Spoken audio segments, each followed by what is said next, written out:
It all started with one name, Tekashi6ix9ine, the man who thought he could outsmart the streets, the industry, and even the feds. He had rainbow hair, millions of views, and more enemies than fans. For a moment, it looked like he cracked the code to fame, but in reality, he was lighting a match next to a gas tank. Tekashi didn't just troll rappers, he trolled an entire culture built on loyalty. And when you break that rule, the streets don't forgive you. From gang ties to courtroom drama, every wild decision he made pulled him deeper into a world he couldn't control. People warned him, OGs told him to chill, but 6ix9ine wasn't listening because attention was his drug. Every diss, every stunt, every headline was another hit. Until one day, the same fame that made him rich turned deadly. And what came next would change his life forever, because Tekashi6ix9ine didn't just betray his crew, he betrayed the code that built hip-hop itself. But that wasn't the whole story, because his rise was just as crazy as his fall. When I first met the gang, right?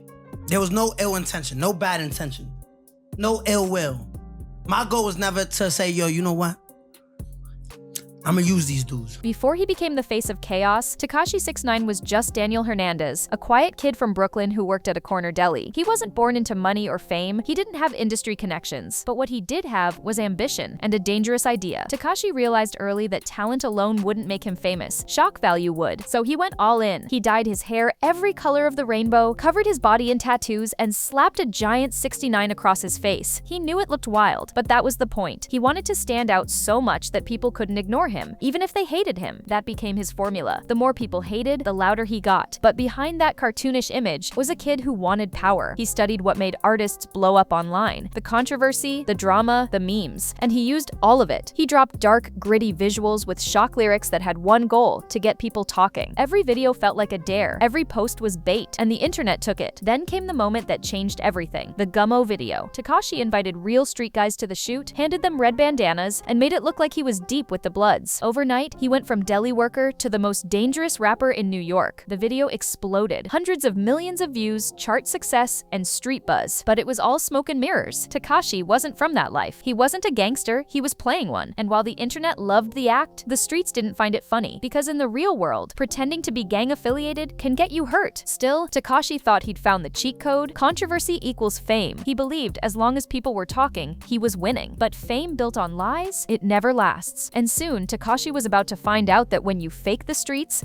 eventually come knocking. But that wasn't the whole story, because the next move he made would tie him to real gangsters, and that decision would change everything. After Gummo blew up, Tekashi realized he'd started something he couldn't stop. Everyone now believed he was really living that gangster life, and to keep the image alive, he needed backup. Real backup. That's when he connected with a group that would change everything, the Nine Trey Bloods. He wasn't joining them out of loyalty, he was buying access. Tekashi wanted credibility, and the gang wanted money. It was a business deal dressed up as brotherhood. His new manager, Kafano Shotty Jordan, wasn't just a manager, he was a street-certified enforcer. With Shotty by his side, Tekashi could move anywhere without fear. Cameras followed him, red flags waved behind him, and people started believing the myth. In return, Tekashi started paying up thousands of dollars for protection, video appearances, and that real street energy. To the public, it looked like he was leading the crew, but behind the scenes, it was clear they were running him. The more famous he got, the more money they made, and the more power they had over him. Suddenly, Tekashi wasn't just a troll anymore. He was part of something way bigger than he could control. Studio sessions turned into meetings with gang members. His songs became coded messages. Every video was another flex that blurred the line between music and real life. And it worked for a while. Tekashi was on top of the world, bragging about money, fame, and power. But with every stunt, the danger grew. The same gang he paid for protection started expecting more. More money, more loyalty, more silence. Tekashi thought he could play both sides, the internet superstar and the street king. But the streets don't do pretend. When you buy respect, you rent it, and one day, the payment comes due. And what happened next proved that Tekashi's biggest mistake wasn't joining the gang, it was thinking he could control them.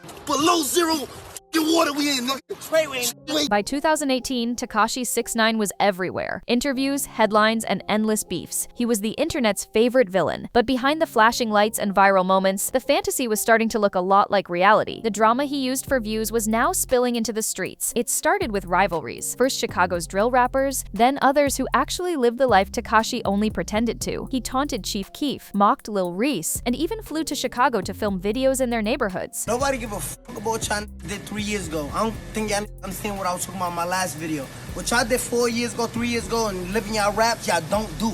I know that personally. What y'all gonna give me 48 hours? Yo, wait 2 months. Yo, this thing gonna die? Where? Where I'ma die? Chief Keef, Lil Reese, all of them. took my Fans thought it was funny. The streets didn't. Word spread that Tekashi was playing with fire, and sooner or later, he'd get burned. But the first real spark came at Brooklyn's Barclays Center. Tekashi's crew ran into another blood set linked to rapper Casanova. Things got heated, words were exchanged, and suddenly gunfire broke out. No one was hit, but the message was clear. This wasn't trolling anymore. This was war. That single incident got Tekashi banned from the Barclays for life and cost him a $5 million deal. It was his first real taste of consequences. But instead of slowing down, he doubled down. He went online bragging about being untouchable. "I'm the king of New York," he shouted, daring anyone to prove him wrong. But inside his circle, cracks were forming. Money went missing. Loyalty turned into greed. The same men he paid to protect him were now whispering behind his back. Some even plotted to rob him. Tekashi had built a brand on chaos, but now the chaos was coming for him. Then one night, everything changed. 3 masked men ran up on Tekashi outside his house, pistol whipped him, and robbed him for hundreds of thousands in jewelry and cash. The worst part? The people behind it were the same ones he once called family. Tekashi thought he could buy the streets, but the streets don't sell loyalty. They rent it and they collect interest in blood. But that wasn't the whole story, because the next chapter wouldn't just destroy his image, it would drag the feds right to his door. By the end of 2018, Tekashi's wild ride hit a wall, and that wall had 3 letters: FBI. What started as a flashy rap career built on trolling suddenly turned into a federal case that could put him behind bars for nearly half a century. The feds came in heavy, charging Tekashi and several members of the Nine Trey Bloods with racketeering, conspiracy, and violence-related crimes. Overnight, the self-proclaimed king of New York went from flashing cash on Instagram to facing a 47-year sentence. And when the heat got real, Tekashi did something nobody in the streets could forgive. He talked. In court, he didn't just testify against the gang. He gave names, details, and inside info about the people who once protected him. He confirmed their structure, their roles, and their crimes. But Tekashi didn't stop there. He started naming rappers who weren't even part of the case, from Cardi B to Jim Jones to Trippie Redd. It was like watching a man burn every bridge he ever built. The internet exploded. Memes, headlines, diss tracks. Tekashi6ix9ine became the most infamous name in hip-hop, not for his music, but for being the ultimate snitch. The same people who once moved with him now wanted nothing to do with him. Still, Tekashi didn't flinch. He told the court he feared God and the FBI, not the streets. And when his deal was done, his sentence dropped from decades to just 2 years. For Tekashi, it was a win, but for everyone else, it was betrayal. And here's the twist. Instead of disappearing after prison, Tekashi did the unthinkable. He turned his downfall into a brand. He wore the rat label proudly and tried to cash in on it. But that wasn't the whole story, because what came next showed that the streets don't forget and fame can't protect you forever. After testifying in court and walking free, most people thought Tekashi would disappear forever. But Tekashi6ix9ine doesn't do silence. He does spectacle. The man who snitched on one of New York's most feared gangs somehow managed to land a $10 million record deal right after getting out. The label was 10K Projects, owned by Elliot Grange, the son of one of the most powerful music execs in the world. To them, Tekashi wasn't a liability. He was a goldmine. The controversy made him viral, and in their eyes, controversy sells. Tekashi leaned all the way in. He dyed his hair again, went live on Instagram, and shouted, "I'm back," to over 2 million viewers. Guys, 6ix9ine's for the kids, you know what I'm saying? We don't promote no gun violence, you know what I'm saying?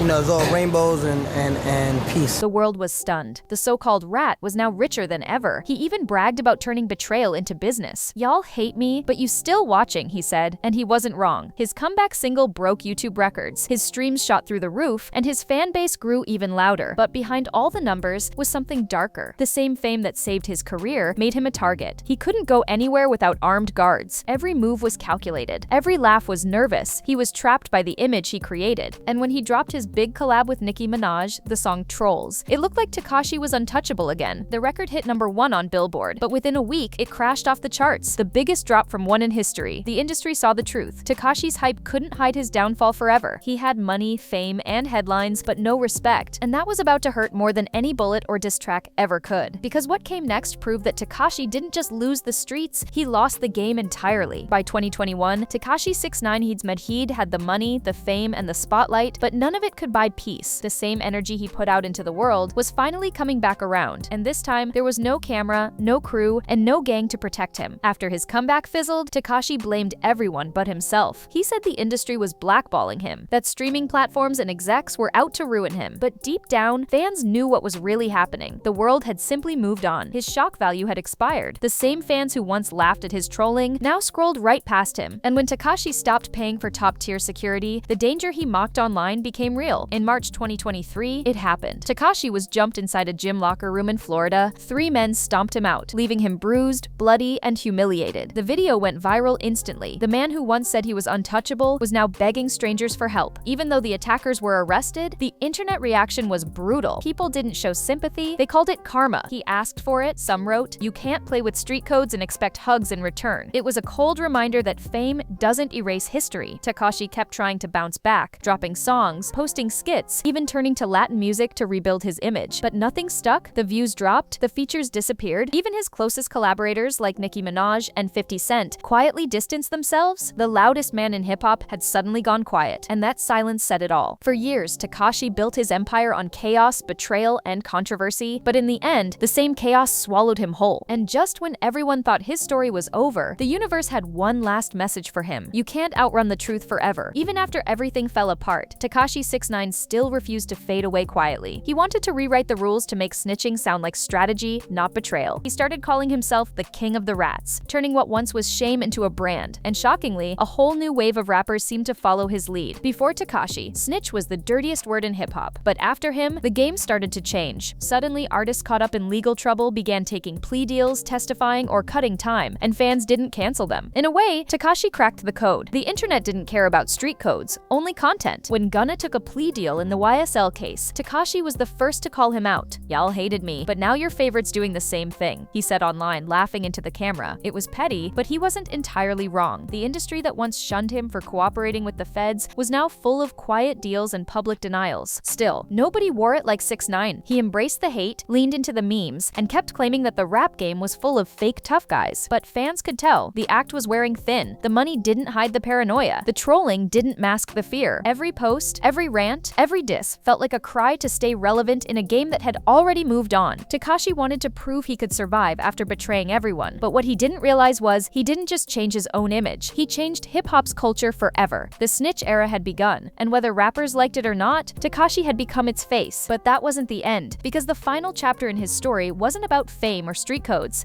It was about the price you pay when loyalty becomes content. By 2024, Tekashi6ix9ine had become the perfect example of what happens when fame burns hotter than loyalty. He had millions of followers, but not a single real friend left. His label stopped pushing his music, the charts stopped caring, and even the trolls stopped tuning in. The man who once ruled the internet couldn't even trend without being the punchline. Every attempt at a comeback fell flat. His reggaeton album, Leyenda Viva, didn't chart. His blackballed project, meant to expose the industry, barely sold at all. And each time he lashed out online, the world just rolled its eyes. The comments under his posts went from excitement to pity. "Bro, it's over." The same rainbow hair that once made him a superstar now looked like a relic from another era. The tattoos, the yelling, the trolling, none of it hit the same. Hip-hop had evolved, and Tekashi had become the ghost of a trend no one wanted back. Even 50 Cent, once his biggest mentor, said he brought it on himself. And maybe that's the real tragedy here. Tekashi wanted to be untouchable, larger than life, the ultimate rebel who beat the system, but in chasing that, he destroyed everything that made people believe in him. He had money, clout, fame, but zero respect. Now, he lives in the shadows of his own choices, switching countries, hiding from enemies, and chasing an audience that already moved on. The laughter stopped, the spotlight dimmed, and the troll finally got silenced by the very chaos he created. Because in the end, Tekashi didn't just lose the streets, he lost the story. And the loudest man in hip-hop became the quietest lesson in fame's cruel game. When you look back at Tekashi6ix9ine's rise and fall, it's almost poetic. The same internet that made him famous ended up burying him. He played with fire every step of the way, and when the flames finally closed in, there was no one left to pull him out. Every feud, every lie, every betrayal was a brick in the bridge he built, and then burned for views. Tekashi once said, "You can't cancel me if I cancel myself first." Maybe he was right. He didn't get canceled by the industry, he got erased by his own reflection. Fame gave him everything he ever wanted: money, recognition, attention. But it also took everything that really mattered: loyalty, safety, peace. The clout he chased became the cage he couldn't escape. Today, when fans talk about Tekashi, it's never about his music, it's about the chaos, the court cases, the betrayal. He's not remembered as a legend, just a warning. The guy who proved that you can win every battle online and still lose the war in real life. And maybe that's the final message behind his story. Clout fades, but choices don't. Tekashi wanted to be remembered forever, and he will be, just not for the reasons he hoped. Because in the end, the troll didn't just burn bridges with the streets or the industry, he burned the one thing that could have saved himself. And as his voice fades from the headlines, one truth echoes louder than ever. In the game of fame, you can't outsmart karma. You can only survive it if you stop playing with fire.